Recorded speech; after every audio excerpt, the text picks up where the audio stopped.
With Daryl David Rice's death, one chapter of this story had closed. But the truth, the one sealed inside an envelope of old evidence, was only starting to come to light. For nearly 30 years, the murders of Julie Williams and Lollie Winans sat in the quiet corners of evidence rooms. The case had been tested, dismissed, and retested again, each time circling back to the same haunting question. If not him, then who? In 2021, that question landed on a new desk inside the FBI's Richmond field office. A small team of analysts had reopened the Shenandoah file under a federal initiative, one designed to give forgotten evidence another chance to speak. They pulled the original samples, fibers, hairs, biological traces so small they'd once been impossible to read. This time, the science had changed. The tools were sharper. And for the first time in decades, the evidence had something to say. In a quiet lab in 2024, a 30-year-old mystery was about to break. On a screen, a strand of DNA, pulled from evidence that had been stored for decades, was finally being tested with modern tools. And then, the hit. They've been seeking answers far too long. What the DNA revealed next would change everything. This is Sequestered, Season 3, The Shenandoah Park Murders. Episode 5, The DNA Speaks.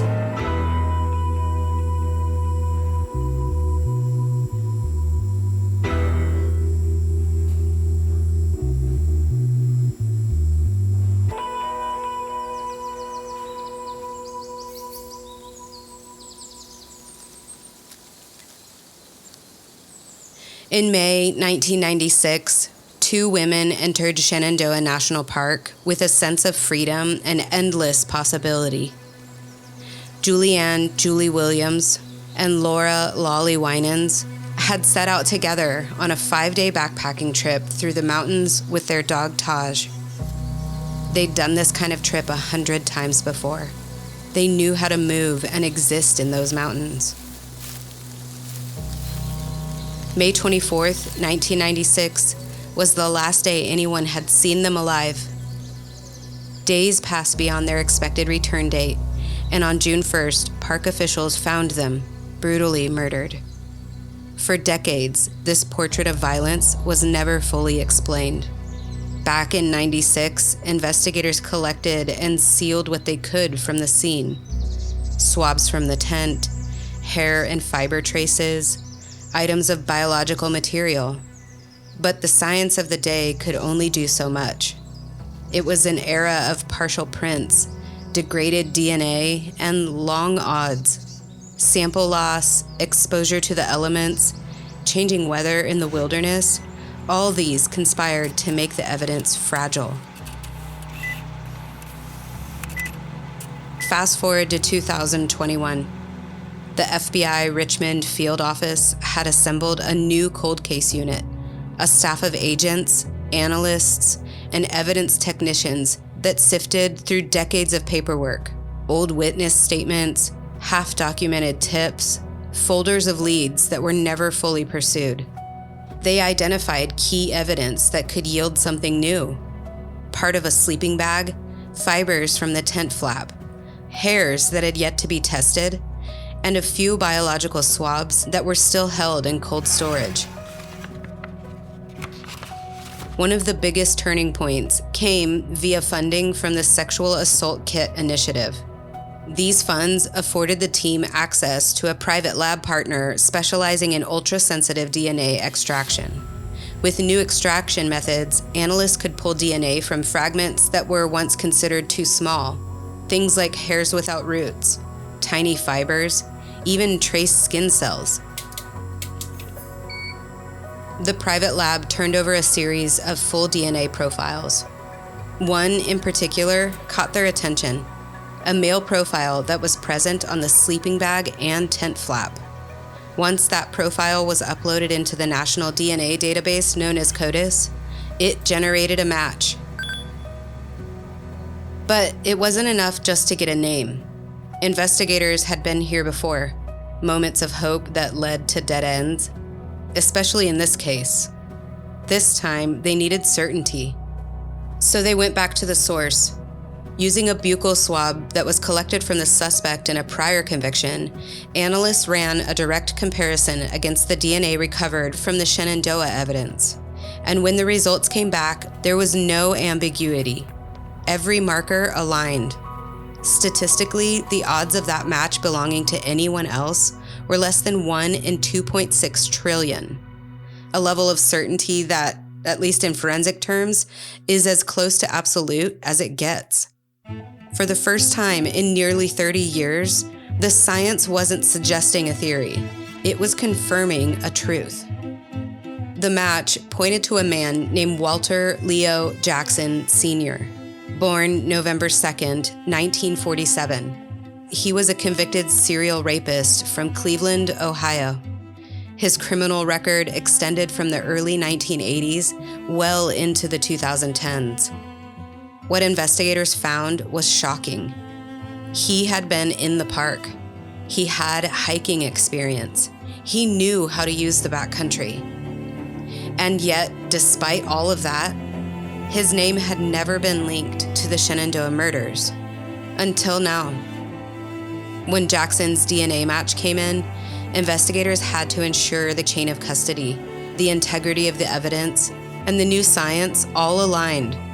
Internal reviews, lab audits, statistical verifications, every question had to be answered this time.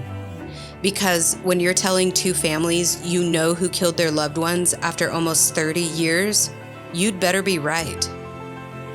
For Julie and Lollie's families, the arrival of that DNA match felt surreal. Imagine decades of waiting, the heartbreak of absence, the questions that never let go, not to mention the years of false hope, the endless hearings, headlines, and speculations surrounding Darrell David Rice. And now a single solid result. During a press conference, United States Attorney Christopher R. Kavanaugh said, "After 28 years, we are now able to say who committed the brutal murders of Lollie Winans and Julie Williams in Shenandoah National Park. I want to again extend my condolences to the Winans and Williams families and hope today's announcement provides some small measure of solace. Recently, the private lab successfully pulled DNA from several items of evidence, and, with assistance from the Virginia State Police, the profile was submitted to the FBI's combined DNA index system. There was a positive match to Walter Leo Jackson Sr. Jackson was a convicted serial rapist, originally from the Cleveland, Ohio area." That moment, after years of quiet, frustrated searching, it was the pivot. But identification is only part of the story. What followed next were deeper questions.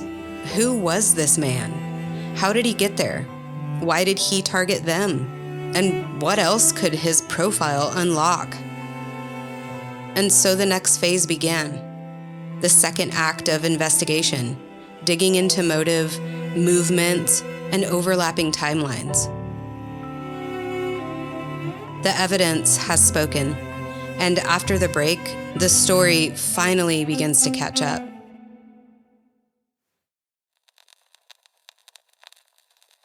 Investigators pieced together Walter Leo Jackson Sr.'s timeline. We went digging too, through decades of old newspaper archives. What emerged wasn't a criminal record, but more of a family history, a thread that stretched nearly a century, back to an era when, if people vanished quietly, the only way to reach them was through the classifieds.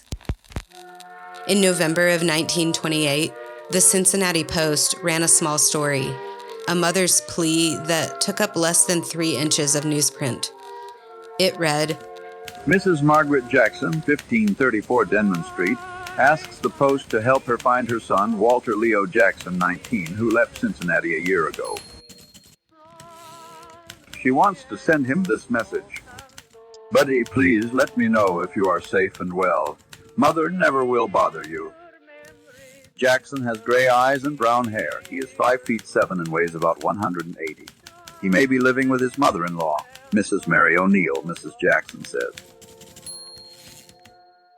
Her words, tender, pleading, sat between an ad for a sewing machine and a church notice. A mother's hope pressed into paper, believing her son might somehow see it. 2 years later, his name appeared again. In March 1930, both the Palladium item and the Richmond item reported that the Wayne County Sheriff's Office was seeking information on the whereabouts of Walter Leo Jackson, who is now 21 years old. They listed his mother's address, then 819 Clark Street in Cincinnati, and said he was, quote, supposed to be working on a farm near Richmond, end quote. 2 papers, 2 towns, 2 small notices, just days apart, but still no sign of Walter coming home. There was no follow-up, no reunion, just a few lines lost among livestock ads and crop reports. By 1973, a man named Walter Leo Jackson, then 77 years old and living in Tulsa, Oklahoma, appeared in a Missouri patrol report after a car accident on US 63 in Osage County. According to the Springfield Leader and Press, Jackson's eastbound car had pulled out in front of another vehicle. Everyone survived with minor injuries, and Jackson was taken to Still Hospital in Jefferson City. Those quiet clippings, yellowed and forgotten, traced a name through generations, a family line that would resurface nearly a century later in the Shenandoah case. A lineage that began with a mother searching for her lost boy and ended with a man whose violence would echo through generations. Walter Leo Jackson Sr., the man identified through DNA in Julie and Lollie's case, was born in Cincinnati in 1947, the third in that line. He worked as a house painter and led a quiet, unremarkable life on the surface. But beneath it, a darker record had been growing, one marked by violence, stalking, and sexual assault. Jackson's criminal history stretched across 4 decades, a pattern of violence that began in the early 1980s and didn't end until well into the 2010s. His record reads like a map of fear across Ohio. Assaults in parking lots, abductions near bus stops, attacks that happened in daylight and darkness alike. The victims were women he spotted alone, running errands, walking home, standing beside their cars. Each time, he used the same method: intimidation, threats, and brute force. He didn't stalk from the shadows. He closed distance fast, overpowering his victims before anyone could intervene. And when he was caught, he served his time, then started again. Jackson was incarcerated from the following dates: January 1984 through February 1989, May 1994 through September 1994, August of 2000 through May of 2007, and May of 2012 through March of 2018. These gaps in his incarceration mattered, because every time Jackson was freed, violence followed. Just days after Julie and Lollie were last seen alive in May of 1996, Jackson had abducted and raped a woman in Cuyahoga County, Ohio. 5 weeks later, another woman was attacked at knife point. If he is connected to all 3 of these attacks, that means they all happened within a 6-week time frame.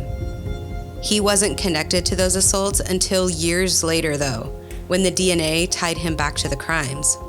By then, he'd already served prison terms for other offenses, cycling in and out of the system, each time slipping into another town with another name on another work order. He'd slip back into a new community, painting houses, moving quietly from place to place, unnoticed and trusted enough to step inside of people's homes. He moved constantly, swapping license plates, using temporary tags, and changing cars. The FBI now believes that in the spring of 1996, Jackson was driving a chestnut brown 1984 AMC Eagle, this same model believed to have been seen near Shenandoah that month. Later, he drove a 1979 Ford Econoline van, a vehicle confirmed in photos from his 2011 arrest. He camped, he hiked, and he knew those mountains. By the time Julie and Lollie were killed, Walter Leo Jackson Sr. was in his late 40s. He was experienced, violent, and running free. Yet, for nearly 30 years, his name never appeared in connection with their murders. His DNA had been sitting in the federal system since 2011, but it wasn't until the DNA retesting 13 years later that his name would ever be connected to the crimes in Shenandoah.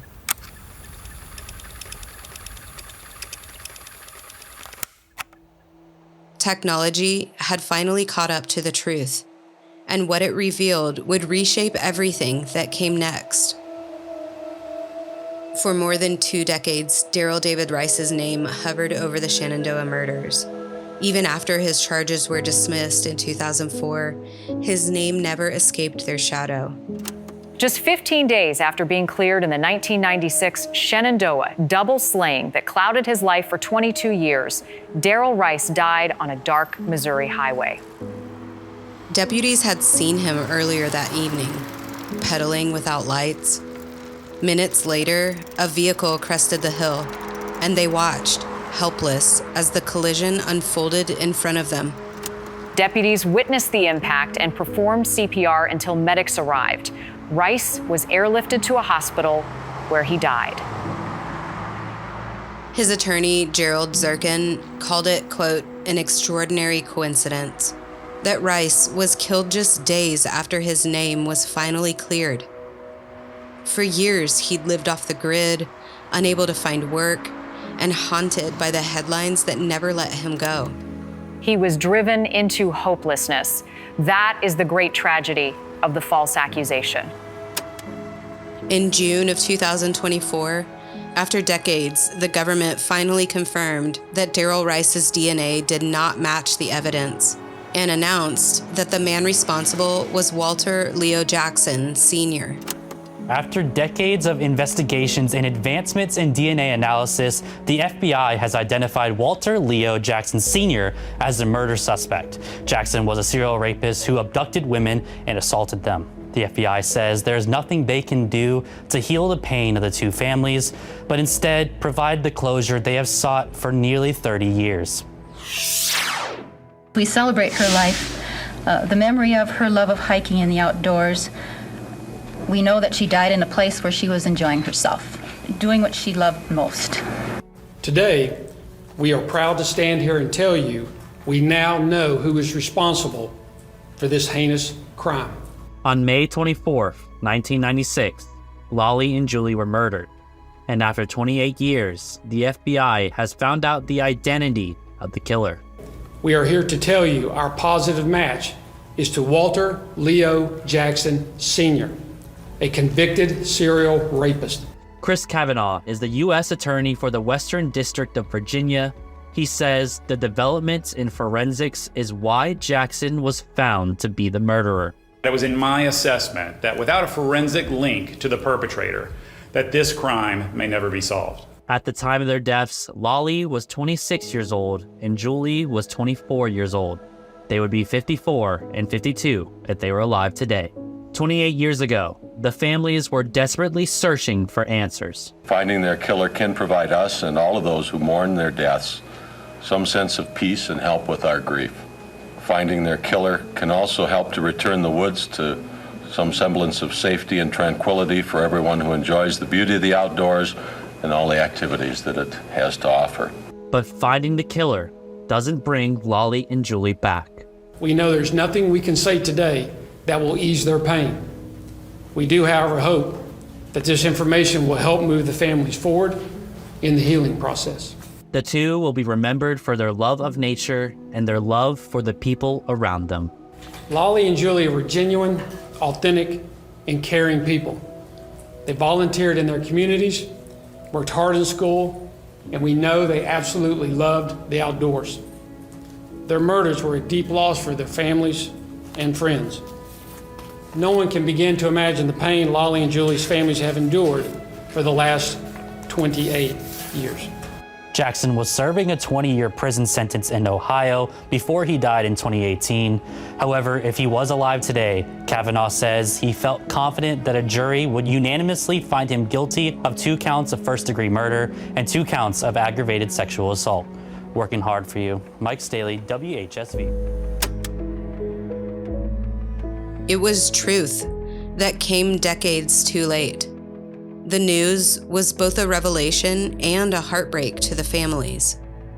But this final chapter had arrived long after justice could, because Walter Leo Jackson Sr. had died in 2018, never being questioned, never being charged.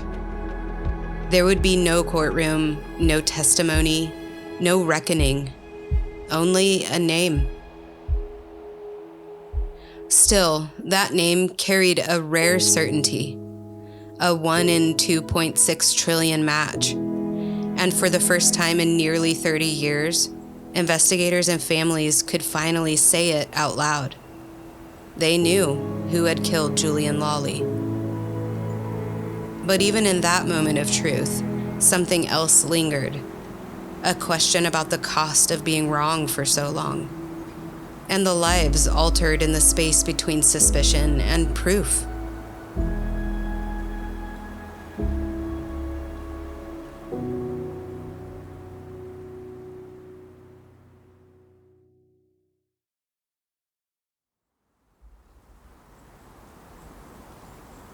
At Unity College in Maine, Lollie's absence is still felt. Author and professor Catherine Miles once said the case haunted the community, that for those who loved Lollie, the news of a suspect brought no sense of victory, only the ache of what never got to be. The Shenandoah Park murders changed how the Park Service talked about violence in wilderness spaces. In 1996, rangers weren't trained for homicide investigations, especially ones that brushed against hate crime speculation on national headlines. After Julie and Lollie's deaths, though, the protocols evolved. More ranger training, better evidence preservation, and clearer communication between state and federal investigators. Shenandoah became both a sanctuary and a symbol, a place where beauty and brutality collided, forcing the park to look inward. And the ripple extended beyond the park. The FBI and Department of Justice began to rethink how they handled cold case sexual assaults. Programs like the Sexual Assault Kit Initiative, the same one that finally cracked this case, were built to ensure evidence like Julie and Lollie's would never again sit forgotten on a shelf. And yet, the emotional legacy runs deeper than any reform. For many in the LGBTQ+ community, these murders became part of a quiet lineage of loss, a reminder of how unsafe love could feel in the open. In 1996, both women kept their relationship private, knowing what visibility could cost them. Their story still resonates because it mirrors the experience of so many who longed for freedom, only to find danger waiting. Nearly 3 decades later, their families have said little publicly, but those who knew them remember what mattered most. Julie and Lollie loved nature. They loved each other. And even after everything that happened, people still return to those same trails, not out of denial, but out of devotion, because the mountains still hold their story. Shenandoah is still what it's always been, breathtaking, wild, and unpredictable. And somewhere among its ridges and streams, the echoes of 2 young women's laughter are still carried on the wind. Even now, one question lingers. Could Walter Leo Jackson have acted alone? Julie Williams and Lollie Winans were strong, capable women, both extremely experienced in the backcountry. If he attacked one, it's hard to imagine the other not fighting back. The bindings were precise. The scene was deliberate. Investigators believe a weapon may have been used to control them, a detail that matched Jackson's pattern but suggested something colder. And that's the thing about this story. It's not just about one man's violence. It's about what it means to feel safe and how easily that illusion can fracture. There's a question often asked of women that's become almost a dark joke. Would you rather run into a bear or a man in the woods? Most of us don't even have to think before answering. Because for many of us, the wild isn't what's dangerous. People are. In the mid-1990s, at least 8 people were murdered in and around Shenandoah and the Blue Ridge Mountains. Some, like the Colonial Parkway victims, one of Virginia's most haunting serial murder investigations, remain unsolved. For years, investigators wondered whether the same person could be responsible. That terrifying possibility has never fully disappeared. Maybe that's why this story sticks with me. Because the wilderness has always been kind of a mirror. One that shows us who we are when everything else falls away. It's supposed to be a refuge, a reset. But for too many, especially women, queer people, and anyone who's learned to move through the world on alert, safety isn't a given. It's a negotiation. Julie and Lollie came to Shenandoah seeking stillness. They found beauty, love, and the quiet that only a mountain can give.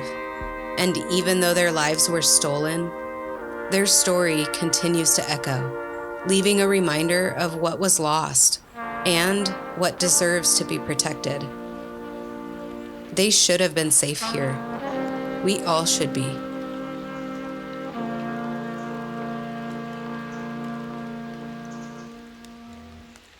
To Julie's family, to Lollie's family, to the investigators, journalists, and hikers who kept asking questions. Thank you for holding on to this story. And to you, our listeners, thank you for walking with us through it. If you've found meaning in Sequestered, please rate and review the series. It helps more people find these stories. And if you'd like to see more from this case, full video coverage, photos, articles, and behind-the-scene details, visit sequesteredpod.com. I'm Sarah Reed. Thank you for listening. Sequestered is created by Sarah Reed and Andrea Clyde, hosted and produced by Sarah, written and researched together. Theme music by Night Owl, and original music by Andrew Golden. You can hear his full song, Shenandoah, through the link in our show notes.